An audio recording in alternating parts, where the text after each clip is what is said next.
Hello, कैसे हैं सभी लोग। तो आइए आज हम अपने इस लॉज ऑफ मोशन वाले सीरीज को आज हम आगे कंटिन्यू करते हैं और आज हम समझेंगे इसके अंदर the third law of motion. तो उन बच्चों को मैं पहले ही बता देता हूं जिन्हें ये एकदम से पहला वीडियो यही मिला है कि देखो, ये समझ में नहीं आएगा अगर आप अचानक से इस वीडियो को ओपन कर रहे हो तो ये बिल्कुल समझ में नहीं आएगा। उससे पहले आपको जल्दी देखना पड़ेगा। क्या देखना पड़ेगा?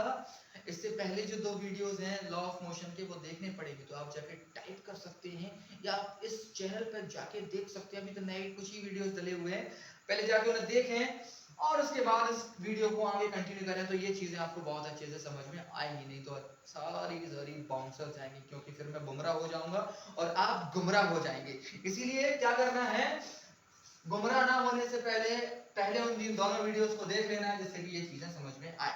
तो आज हम पढ़ने वाले हैं the third law of motion. The third law of motion क्या कहता है हमसे? क्या कहता है? ये कहता है every action has equal and opposite reaction. दोबारा बता देता हूं, every action has equal and opposite reaction. हाँ बच्चों, सभी एक्शन जो इतने भी होते हैं इस दुनिया में, उनका एक अपोजिट उतना ही एक रिएक्शन भी क्रिएट होता है। कैसे होता है आइए समझते हैं। देखिए, इसके ऊपर अगर मैं कोई ऐसी बात बोल दूं कि ऐसे आपने चलते रोड पे किसी को चांटा मारा, सामने वाला को चांटा मारेगा, तो ये तो बहुत बच्चों वाली बात होगी, बच्चों को सिखाने होता तो आप भी बच्चे ही हैं ना। ठीक है, चलो बाद में बात करते हैं इसके बारे में। लेकिन हम इसको थोड़ा सा अब बड़े लेवल पर समझने की कोशिश करते हैं। ठीक है, चलिए मान लीजिए इस नियम के अनुसार हम पहले क्या डिस्कस करते हैं। मान लीजिए कि यहाँ पे एक ऑब्जेक्ट रखा हुआ है। इस ऑब्जेक्ट को हम क्या कर रहे हैं, धक्का देने की कोशिश कर रहे हैं। ठीक है, एक धक्का देने की कोशिश कर रहे हैं। ये जो पर्सन है इस ऑब्जेक्ट को आगे सामने की तरफ फोर्स लगाने की कोशिश कर रहा है। तो ये जो ऑब्जेक्ट है सामने की तरफ नहीं जा रहा है और ये लौट कर एक फोर्स लगा रहा है, जो कि ऑब्जेक्ट किस पे लगा रहा है, पर्सन पे लगा रहा है। तो यहाँ पे क्या हो रहा है, ये तो ऑब्जेक्ट जो है, सॉरी पर्सन जो है ऑब्जेक्ट पे फोर्स लगा रहा है और वहीं पर ऑब्जेक्ट भी किस पर फोर्स लगा रहा है, पर्सन पे फोर्स लगा रहा है, जिसकी वजह से वो आगे की तरफ नहीं जा रहा है। तो यहाँ पे क्या हो रहा है, एक फोर्स का सामने से दूसरा पेयर है। मतलब यहाँ पर फोर्सेस पेयर में मौजूद होती हैं, उस चीज को कहते हैं हम एक्शन एंड रिएक्शन पेयर। क्या कहते हैं इसको बच्चों? Action and reaction pair. कैसे? मान लीजिए यहाँ पर एक टेबल के ऊपर एक बॉक्स रखा हुआ है। तो ये बॉक्स ना ऊपर जा रहा है ना टेबल के अंदर जा रहा है। क्यों? क्योंकि इसके नीचे की तरफ जो नीचे की तरफ जो फोर्स लग रहा है उस पर ग्रेविटेशनल फोर्स लग रहा है, जिसको हम जी कहते हैं। इसको हम बोलेंगे वेट, इसका mg हो गया। ऊपर की तरफ जो फोर्स लगता है उसको कहते हैं नॉर्मल रिएक्शन, जो कि सरफेस के बिल्कुल परपेंडिकुलर लगता है। इस बात को सब बच्चे याद रखेंगे। नॉर्मल रिएक्शन क्या होता है? नॉर्मल फोर्स वो होती है जो किसी भी ऑब्जेक्ट के परपेंडिकुलर सरफेस के थ्रू लगती है। मतलब कहने का ये है कि जो टेबल है इस बक्से पर क्या लगा रही है, नॉर्मल लगा रही है ऊपर की तरफ। ऐसे ही ये बक्से जो है इसका सरफेस इस टेबल के ऊपर क्या लगा रहा है, नॉर्मल नीचे की तरफ लगा रहा है, जो क्या हो जाएगा, mg हो जाएगा। ये बात आपको समझ में आ गई होगी। आई होप ये इतनी यहाँ तक की बातें क्लियर होंगी। तो यहाँ सिंपल सी बात ये है कि जब दो फोर्सेस पेयर में मौजूद होती हैं, जो कि कैसे रहती हैं, इक्वल रहती हैं। जैसे मान लीजिए कि यहाँ पर कोई ऑब्जेक्ट है, एक पर्सन इधर से खींच रहा है, दूसरा पर्सन उधर से खींच रहा है, दोनों की ताकत बराबर है, लेकिन डायरेक्शन दोनों के कैसे हैं, डिफरेंट है। जब डायरेक्शन दोनों के अलग होंगे तो ऐसे क्या होता है कि ऐसे टाइम पर क्या होता है कि ऑब्जेक्ट कहीं पर भी मूव नहीं करता है। तो इस एक्शन का क्या होता है, एक अपोजिट इक्वल रिएक्शन होता है। चलिए इससे रिलेटेड और भी एग्जांपल हैं, चलिए आइए थोड़ा सा उन पर डिस्कस करने की कोशिश करते हैं। करें।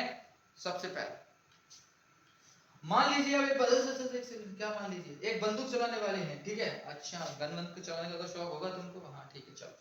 तो यहाँ पर एक बंदूक चलाने वाले हैं। बंदूक के बारे में आपने एक फिनोमेना सुना होगा कि जब भी आप बंदूक चलाते हैं तो बंदूक पीछे की तरफ झटका मारती है। देखो बॉलीवुड का हीरो क्या होता है, सामने की तरफ मशीन गन इस तरह से बिल्कुल बिल्कुल बिल्कुल चला देता है। लेकिन फिजिक्स के नियम के अनुसार ये ऐसे अगर आप बंदूक चलाओगे तो आप पीछे गिर जाओगे, क्योंकि जो मशीन गन या बड़ी बंदूकें जो रहती हैं उनका एक फोर्स होता है। जैसे ही गोली आगे की तरफ निकलती है, बंदूक उतना ही फोर्स पीछे की तरफ क्रिएट होता है उसमें, जिसकी वजह से हो सकता है कि इंजरी भी हो जाती है।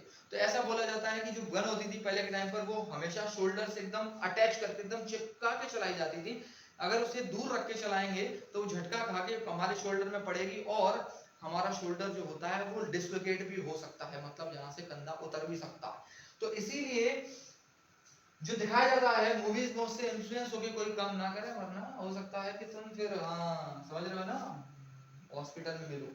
तो यहाँ पर क्या होता है कि जैसे ही कोई बंदूक फायर होती है तो उसमें से जैसे ही जितनी फोर्स के साथ, जितनी फोर्स के साथ जो बंदूक का गोली निकलता है, उसी फोर्स के साथ बंदूक पीछे की तरफ भी आती है, ठीक है। उसी फोर्स के साथ बंदूक क्या होती है, पीछे की तरफ आती है। दोनों तरफ फोर्स बराबर होता है, बस क्या रहता है, चेंज किस चीज में आ जाता है, चेंज आता है उनके डायरेक्शन में, एक सामने जाता है, इधर एक अपोजिट डायरेक्शन में जाता है, ठीक है। इसी तरह से और एग्जांपल बताते हैं। मान लीजिए ऐसे बताते हैं, मान लीजिए यहाँ पर क्या है कि दो बॉल आ रही हैं, एक सामने से आ रही है, इधर से आ रही है, दोनों बॉल एक दूसरे से टकराने वाली हैं, यार यार एकदम से एक दूसरे से टकराएंगे तो क्या होगा, टकराने के बाद ये अपने अपने पीछे रास्ते में पीछे की तरफ वापस से चली जाएंगे। तो क्या होगा कि दोनों ही आपस में जब टकराए, दोनों ने एक दूसरे पर फोर्स लगाया और फिर एकदम से एक अपोजिट फोर्स एक दूसरे के ऊपर और लगाया, जिससे वापस से पीछे चले गए। अगर नहीं समझ में आया तो चलिए एक और दूसरे एग्जांपल में समझते हैं। यहाँ पर हमने क्या किया, एक बॉल को शांति से एक जगह रख दिया। कंचे खेले होंगे आपने, नहीं खेले तो चलो देखते हैं। कंचे खेलने वाले बच्चों को पता होगा सर यहाँ पे कंचे खेलने वाले कौन है, देखो वो तो आपको पता होगा कि मान के चलो एक कंचा रखा हुआ है, यहाँ से आपने एकदम से क्या किया, एक कंचे से दूसरे को हिट किया, तो क्या होता था, जिसमें वैसे जैसे एक कंचा दूसरे में आके पड़ता था, जैसे मान के चलो ये ए वाला है, वो आके बी वाले में जैसे ही पड़ेगा तो बी वाला उछट के चला जाएगा और ए वाला क्या करेगा, बी की जगह पे आ जाएगा, ठीक है। इसको भी हम न्यूटन के थर्ड लॉ के अनुसार ही समझते हैं। कैसे, ये एक दूसरे से अपनी स्टेट चेंज कर लेंगे, कैसे, देखो देखो देखो मजेदार चीज है।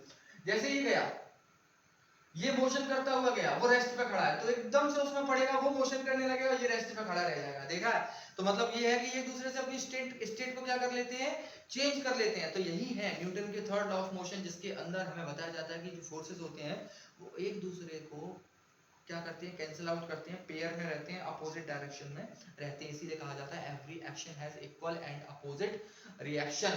तो अगर आपको ये बात बहुत अच्छे से समझ में आई, एक सेकंड क्या हो गया ये, अगर ये बात आपको बहुत अच्छे से, कभी कभी होता है ना स्टैमरिंग हो जाती है, चलिए कभी कभी आपको कट कट कट ओके फिर से। तो अगर ये बात आपको बहुत अच्छे से समझ में आ चुकी है तो आप अपने दोस्तों के साथ इस वीडियो को शेयर कर सकते हैं, और अगर ये वीडियो से पहले की वीडियोस नहीं देखी तो वो भी देख लो, थोड़ा सा और अच्छे से आपको समझ में आ जाएगा। मिलते हैं अपनी अगली क्लास के अंदर, तब तक के लिए गुड नाइट।